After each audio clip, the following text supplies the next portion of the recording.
ஒரு வார்த்தை சொல்லும் கர்த்தாவே, என் வாழ்க்கையெல்லாம் செழிப்பாகுமே. ஒரு வார்த்தை சொல்லும் கர்த்தாவே, என் வாழ்க்கையெல்லாம் செழிப்பாகுமே. ஆண்டவராகிய இயேசு கிறிஸ்துவின் இனிதான நாமத்திலே ஒரு வார்த்தை சொல்லும் கர்த்தாவே என்ற தியான நிகழ்ச்சிக்கு உங்களை அன்புடன் வரவேற்கிறோம். கர்த்தர் கிருபையாய் தந்த இந்த நல்ல நாளிலும் மீண்டும் உங்களை கர்த்தருடைய வார்த்தை மூலம் சந்திப்பதிலே மிக்க மகிழ்ச்சி அடைகிறோம். நீங்கள் எல்லாரும் சுகமாக இருக்கிறீர்களா? கர்த்தருடைய கிருபையினாலே நீங்கள் எல்லாரும் சுகமாக இருப்பீர்கள் என்று சொல்லி நாங்கள் நம்புகிறோம். கர்த்தருடைய கிருபையும் சமாதானமும் உங்கள் குடும்பங்களிலே பெருகுவதாக. கடந்த நாளிலே கேள்வி நேரத்தில் கலந்து கொண்டு பதில்களை அனுப்பி கொடுத்த அனைத்து கர்த்தருடைய பிள்ளைகளையும் இயேசு கிறிஸ்துவின் நாமத்திலே வாழ்த்துகிறோம். கர்த்தர் உங்களை ஆசீர்வதிப்பாராக. சங்கீதம் 23:5 என் சத்துருக்களுக்கு முன்பாக நீர் எனக்கு ஒரு பந்தியை ஆயத்தப்படுத்தி என் தலையை எண்ணெயால் அபிஷேகம் பண்ணுகிறீர், என் பாத்திரம் நிரம்பி வழிகிறது. கிறிஸ்துவுக்குள் மிகவும் அன்பான தேவனுடைய பிள்ளைகளே, கர்த்தர் இந்த நாளிலும் நமக்கு தரும் ஆசீர்வாதமான வார்த்தை என்னவென்றால், என் பாத்திரம் நிரம்பி வழிகிறது. இந்த வார்த்தைகளை கேட்டுக்கொண்டிருக்கிற உங்களை கர்த்தர் நிரம்பி வழிகிற ஆசீர்வாதத்தினால் நிரப்புவார். எத்தனை பேர் இந்த கர்த்தருடைய வார்த்தையை விசுவாசிக்கிறீர்கள்? விசுவாசிக்கிறவர்கள் ஆமென் என்று சொல்லுங்கள். நீங்கள் நினைக்கலாம், நான் எவ்வளவோ பிரயாசப்படுகிறேன், ஆனால் எல்லா இடத்திலையும் எனக்கு எதிரிகள் தான் இருக்கிறாங்க, என்னை வளர விட முடிக்கிறாங்க, ஏதாவது கஷ்டத்தை உண்டாக்குறாங்க, என்ன செய்யறதுனே தெரியலன்னு சொல்றீங்களா? நீங்க ஒன்னும் பண்ண வேண்டாம். நீங்க அமைதியா கர்த்தருக்குள் இருந்தாலே போதும். அவர் பார்த்து கொள்ளுவார். அவர் உங்களுடைய சத்துருக்களுக்கு முன்பாக ஒரு பந்தியை ஆயத்தப்படுத்துவார். உங்களை அவர்கள் முன் உயர்த்துவார். உங்களை அபிஷேகத்தினால் நிரப்புவார். உங்கள் பாத்திரம் நிரம்பி வழியும். உங்கள் சத்துருக்கள் உங்களை பார்த்து ஆச்சரியப்படுவார்கள். நீதிமொழிகள் 20:22 இப்படியாக சொல்கிறது, தீமைக்கு சரி கட்டுவேன் என்று சொல்லாதே, கர்த்தருக்கு காத்திரு, அவர் உன்னை ரட்சிப்பார். ஆம் கர்த்தருடைய பிள்ளைகளே, பதிலுக்கு பதில் செய்வேன் என்று சொல்லாதிருங்கள், கர்த்தருக்குள் காத்திருங்கள். அவரே உங்களுக்கான வாய்ப்புகளை ஏற்படுத்தி தருவார். உங்கள் சத்துருக்களுக்கு முன்பாக நீங்கள் உயர்ந்திருப்பீர்கள். தானியேல் 3:30 நாம் வாசிப்போம். பின்பு ராஜா சாத்ராக், மேஷாக், ஆபேத்நேகோ என்பவர்களை பாபிலோன் தேசத்திலே உயர்த்தினான்.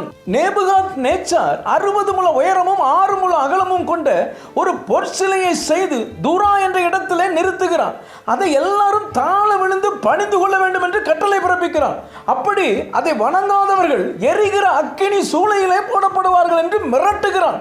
இந்த மிரட்டலுக்கும் உருட்டலுக்கும் கர்த்தருடைய பிள்ளைகளாகிய சாத்ராக், மேஷாக், ஆபேத்நேகோ அடிபணியவில்லை. அந்த சிலையை வணங்கவில்லை. சாத்ராக், மேஷாக், ஆபேத்நேகோவை சுற்றிலும் எதிரிகள் தான். அவர்களுக்கு உதவி செய்ய யாரும் இல்லை. நடந்தது என்ன தெரியுமா? ராஜா சூளையை 7 மடங்கு அதிகமாக சூடாக்கும்படி உத்தரவிடுகிறான். பின்பு அவர்களை அதில் தூக்கி போடுகிறான். அவர்களை தூக்கி கொண்டு போய் போனவர்கள் செத்து போனார்கள். ஆனால் அவர்கள் 3 பேரும் விடுதலையோடு அந்த அக்கினி சூளையிலே உலாவினார்கள். அவர்களோடு 4வது ஒரு நபராக தேவ சாயலில் ஒருவர் உலாவினார். அவ்வளவுதான். நேபுகாத் நேச்சார் பயந்து நடுங்கி விட்டான். அவர்களை வெளியே வரும்படி அழைக்கிறான். அவர்களுக்கு ஒரு சேதமும் ஏற்படவில்லை.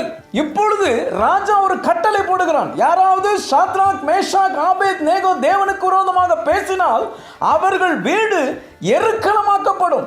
அவரே தேவன், அவரை தவிர வேறொருவரும் இல்லை என்று சொல்லி உத்தரவிடுகிறான். அது மாத்திரமல்ல, அவர்களை பாபிலோன் தேசத்திலே உயர்த்துகிறான்.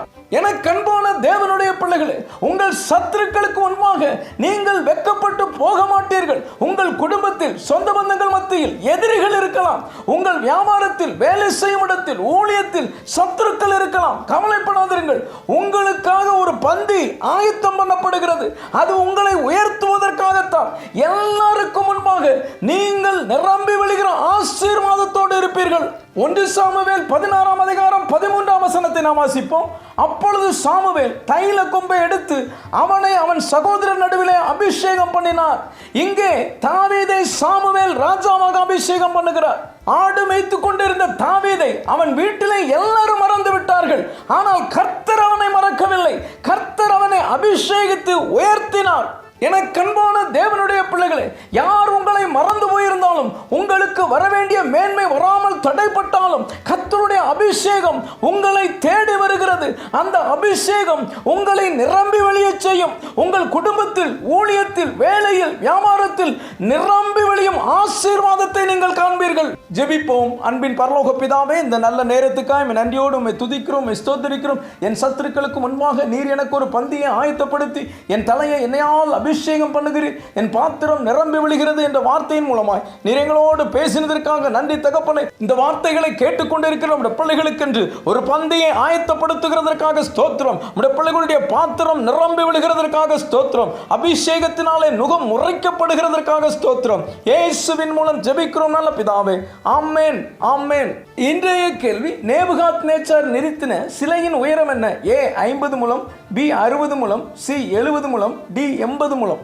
இந்த கர்த்தருடைய வார்த்தை உங்களுக்கு ஆசீர்வாதமாக இருந்திருக்குமே ஆனால் தயவு செய்து லைக் பண்ணுங்கள். உடைய நண்பர்களுக்கும் உறவினர்களுக்கும் வாட்ஸ்அப்பில் இருக்கிற அனைத்து குழுக்களுக்கும் அனுப்பி கொடுங்கள். கர்த்தர் உங்களை ஆசீர்வதிப்பாராக.